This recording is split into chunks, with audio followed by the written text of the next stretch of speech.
But that is not where it will end, Gonz. No. Where it will end is in our new favorite place, Antarctica. Brr. Brr. Where's my Antarctica? Here it is. So a new discovery. Antarctica. Advanced Antarctica. Climate crisis. Penguins. Penguins.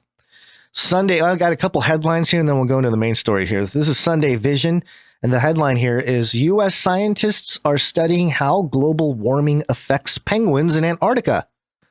So penguins being targeted by U.S. scientists, being surveilled. Are they perhaps looking for the Nephilim penguin blood? Perhaps. Okay. Another headline here, Business Insider, South Africa. South Africa is sending choppers and an icebreaker to hunt for sunken treasure in Antarctica. Ooh, why? Where would it have sunk from? I'll read the bullet points here. A groundbreaking Nazis. expedition to cross Antarctica was abandoned in 1915 when the iconic vessel was crushed by pack ice and sunk to the bottom of the Weddell Sea. Now a team of researchers and polar explorers are embarking on a search for Sir Ernest Shackleton's Endurance, regarded as the last relic of the heroic age of Antarctic exploration. The Endurance 22 expedition will depart Cape Town on Saturday, using the South African Agulhas 2 to complete the treacherous journey. South African helicopter company will supply 2 choppers, which will drop remote-controlled underwater vehicles tasked with locating the Endurance. So there you go. Okay. Little history. But, Chester McWatterson. Chester. Where it was Shackleton. Ernest Shackleton. Sir Ernest Shackleton. Oh, the great treasure of Sir Ernest Shackleton. Why was he bringing treasure to Antarctica? Perhaps as some sort of offering to the Nephilim penguin gods. But we all know where this is headed. It's a new world order. A new world order. New world order. New world order. And according to the print.in. What? You know, I just wanted to preface. I know it's silly sometimes, folks, when we see something and latch onto it, but I cannot tell you how many times we have latched on to something silly and come up with silly theories only to have them completely come true. And in one way or another. And this is one of those ones. If I weren't so strong in my faith, I simply would be convinced that Gonz and I are creating reality from the madness of our minds on this podcast. And this article is a great example. We're brains in the vat, and we are creating our reality. The news stories come You're to all us. Just living in a couple of podcasters' brain imaginarium. But no, of course, that's not true. We're just pay attention to what's going on in the world, even when we get laughed at. Continue. The print.in headline: Antarctica's possible new world order. Boom. I did not mistake that reading. Antarctica's possible new world order. Oslo, February 1st. COVID-19 has not only disrupted our individual lives, it has disrupted the global order, challenging our assumptions about how things work and how they should work. Even with only small number of cases in Antarctica, COVID will change the way the frozen continent faces its future. Really? Interesting. COVID has led to the functioning of global systems such as the World Health Organization to be scrutinized. Unprecedented global collaborations have resulted in the extraordinarily rapid development of vaccines. Global trade and travel mobilities have been severely curtailed. State restrictions on human movement have been severe and controversial. The pandemic has given us insight into any number of globally connected endeavors. It provides an indicator of how other global stressors such as climate change might play out, and it allows us to re-examine Antarctica. Why? COVID to Antarctica, 1-to-1 connection. COVID is the reason why Antarctica is the center of the New World Order. This is too much. As it has been written, so it shall be. Yeah. Antarctica is in itself a global imaginary where short-term and long-term horizons coexist along with international cooperation and sovereign interests. Antarctica is its own Imaginarium. It's Imaginarium within Imaginariums. It's as if, it's weird. It's like the global elite are treating Antarctica as the Tower of Babel. It's very strange. Like that. I can see that, yeah. Where, God said, if they continue to do what they do as one, anything they imagine to do will be possible. Genesis 10, I think, or 11. Yeah, Genesis 11, because 10 is the Table of Nations. It is a place where early signs of change can be detected and is therefore a useful predictor of change elsewhere.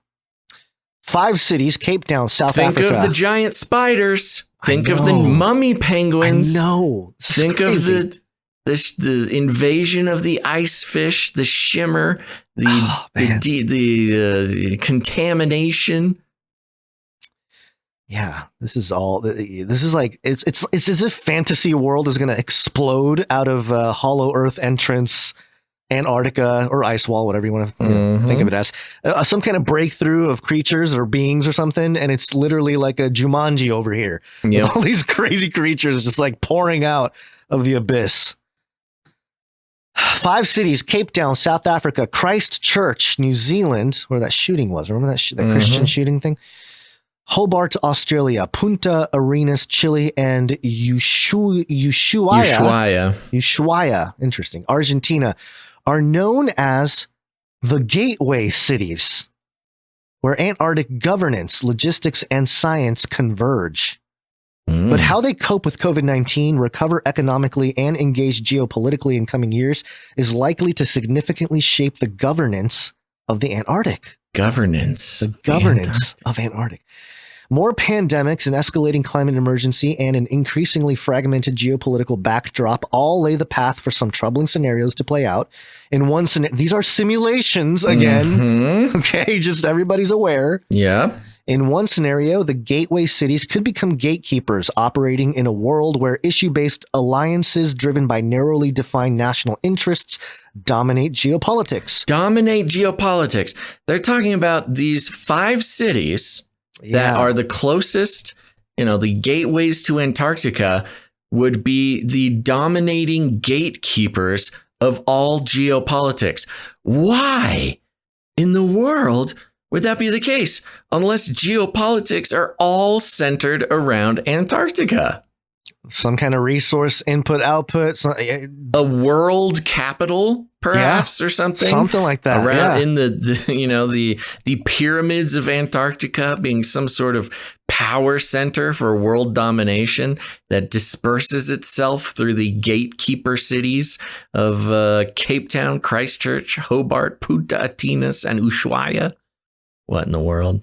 States could take longer than anticipated to recover from the pandemic, their citizens unwilling to support ongoing costly scientific endeavors. Global norms and international legal bodies could cease to be effective, failing to reform or gain the support of major powers. The existing tension between China and the U.S. could escalate, driving alliances of a military over scientific nature. Okay. The gateway cities, distracted by their own national security issues and geopolitics, are unable to protect the Antarctic. In this world, Antarctica of 2035 could be beset by illegal mining. States could portray Antarctic stations as sovereign outposts. Huh. Why? Okay. It's a lot of coulds here. A lot of coulds, but I mean, if that's in the cards. Well, and we know what coulds mean. Yeah. Coulds are justifications. So what is there's a couple more coulds here. And, what is the answer to the could? What is the problem reaction solution here? Antarctica of 2050 could be dominated by elite tourism and elite science.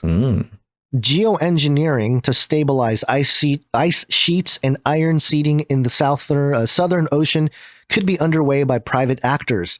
Protesters could begin stakeholder capitalism taking over. That's the Great Reset. Protesters could begin blocking visiting icebreakers. The Antarctic reduced to a loosely regulated wilderness park. Wilderness in parentheses. In an alternative scenario, the gateway cities work towards protecting global common interests over narrowly conceived national interests. Attention would be on the Antarctic due to increased access. In this scenario, Antarctica of 2035 faces climate change-induced extreme weather and another pandemic hits. Oh. Well, why wouldn't that happen in the first scenario, too? Whoa. Yeah. Wait a second. Suddenly there's another pandemic in Antarctica? We either have this breakdown of global geopolitics and Antarctica becomes some kind of freedom post and wilderness, or climate change and pandemic is ravaging the world. Like, it's like, come on, man. Is there no scenario where it's like we're kicking back, drinking lattes and playing bingo or something? It's either mining companies and protesters or climate change and another pandemic. Wow, okay. But I love the next sentence. Science programs could continue to be disrupted. Antarctica effectively closed until things return to normal. What does Antarctica closed look like? What does that even mean? I know, it's already closed. Like, nobody goes there. You've got some science going on and the occasional sort of like, thrill seeker who cross country skis to the South Pole. And what's normal in 2035?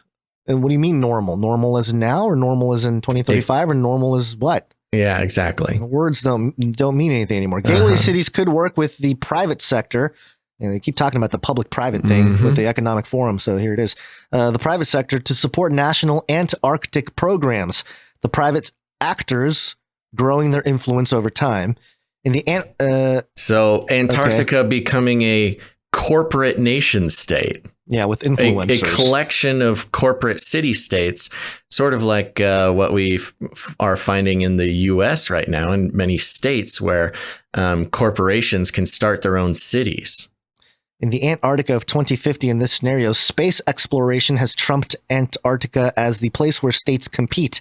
The U.S., China, and Russian satellite stations at the South Pole managed as an international station, a hub for global communication. Some Antarctic spaces effectively become privatized. While extreme, these scenarios point to the need for a rethink of Antarctic governance. Doing nothing is not an option. There are forces at play right now that could either undermine or fundamentally change humans' relationship with Antarctica. Some rethinking has begun, though not within Antarctica's formal governance mechanism. It taps into a growing global zeitgeist that argues humans need to rebalance our relationship with nature. Indigenous peoples in Canada, New Zealand, and elsewhere are succeeding in getting legal personhood for sacred rivers. The Global Alliance for the Rights of Nature spearheaded the development of a universal declaration for the rights of Mother Earth and continues to advocate for the rights of nature. Ooh, there's another option. Yeah. Antarctica is a living being, a global hive mind centered in the geographics of Antarctica. With the signals of the what do they call it? What does Rupert Sheldrake call his thing? Anamorphic resonance field. So, is that it, or is that something else? Whatever, the sort of field of consciousness where living things can communicate in, and how, that would be some big hive mind centered in the pyramids of Antarctica have been really influencing the world for however long. Yeah. So it needs personhood. And Antarctica gets personhood. Yeah, all these thoughts flood my mind with the Earth flag and stuff we've been seeing in recent years. Yep. The latest move in this vein is the Declaration for the Rights of Antarctica. The aim of the declaration is to, quote, establish a new ecocentric vision to guide people's interactions with and responsibilities toward Antarctica for centuries to come, end quote. Despite the Cold War period and subsequent geopolitical tensions, the Antarctic has remained a place of international cooperation and peace over the last 60 years, but the Antarctic Treaty operates as a closed shop governance agendas controlled by 29 states. The drafting of the Declaration for the Rights of Antarctica is a process open to all. It could be one way to help rebalance human interests in the region and work outside geopolitical interests that risk irrevocably damaging the world's last wilderness continent. Now, you know what this means, Basil? What? Canary Cry Outpost, Antarctica. Yeah, we can put together our own little scientific mission. Yeah. Put up, a two teams. We'll do a Hollow Earth team. We'll do a Flat Earth team. And I guess and we'll do a game show. Too. Yeah, it'll be a game show. Oh man, yeah. Well, so this Antarctica as the center for a new world order is very interesting, and the basics of it. I mean, we can get as wacky as we want, but the basics of it is, hey, look, Earth. For some reason, we need to settle our differences and unite as one human, population around Antarctica. Antarctica is the center of the New World Order, not just in, where all the occultists are down there and Nephilim penguins and, Nazi bases, but it is the symbol. Remember the trans woman who climbed the mountain. Right. And it talks about the ideological colonialism. Yeah. Now using the same sort of concept of Antarctica as an ideological focal point for a new world order. That's what this is, in so many dozens of paragraphs here. What they're really saying is Antarctica is the center for what the world looks like next. Wow. Mm-hmm. We might be living through some wacky changes. We got to get down to Antarctica before it, gets all lame. Before it's played out. Buy some land. Ice. What do we buy down there? I don't think you buy anything. I think if you can get there, you can just get there. Do whatever you want. Put a stake in the ice ground and. Yeah, well, that's why I knew how to pronounce Ushuaia. By the way, it's because Ushuaia is the southernmost city in Argentina. I've been there before, and that's where anybody in our hemisphere. That's where you go through to go to Antarctica. And, if you want to get on a plane to Antarctica, if you want to take a boat to Antarctica, you got to go to Ushuaia first. And it's extremely expensive, but not out of reach. Yeah. So maybe we should. I wonder if anybody's done a live podcast from Antarctica. We might need to do some research, but the Guinness Book of World Records cannot turn us down this time. If we are the first live podcast, at least the longest live podcast from Antarctica. Now it looks like there's some Antarctica reports and stuff. So but are they live? That's the thing. They got to be live, and they have to be 7 hours long. We'll do some research.